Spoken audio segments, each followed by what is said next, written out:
Boardwalk Empire, Season 4, Episode 5. Very clear thematic in this episode. Guilt, how much a person can take. Regret, how much a person is allowed to get over what they did, the bad things they've done, and be able to move on. Some people can do it well. Some people can do it not so well. We're learning Willie's liquor fiasco. The guy, his friend died.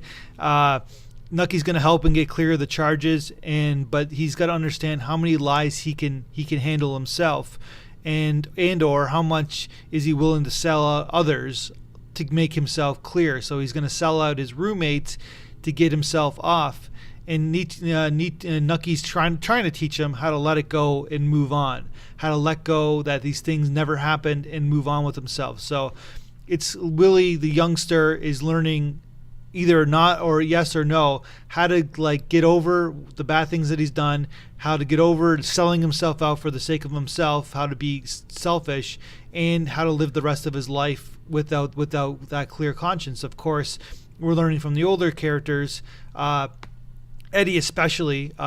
His shocking death at the end of the episode was very, very sad for most people, especially myself. We learned a lot about Eddie in this episode. The feds basically kind of manipulated him with using his family to tell some information. They're looking for him as an informant.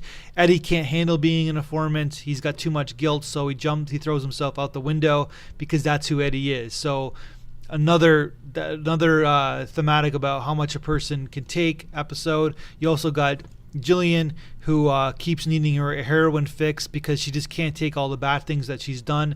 She needs the heroin to get herself to feel good about herself, which is a common addiction, a common reason why people take drugs. The death of Frank Capone at the end of the episode too. So a lot going on in this episode. A lot of death, a lot of guilt, a lot of deception, a lot of selfishness. Frank Capone dies on the election day factory work job. Kind of a cool sequence where Van Alden has an opportunity to kill Al Capone. Frank sees it, puts his gun out. The cops shoot Frank because Van Alden was about to shoot his brother. But of course, Al Capone doesn't know that. And the fun is over for Al Capone. His rage is formed. His edge is being formed.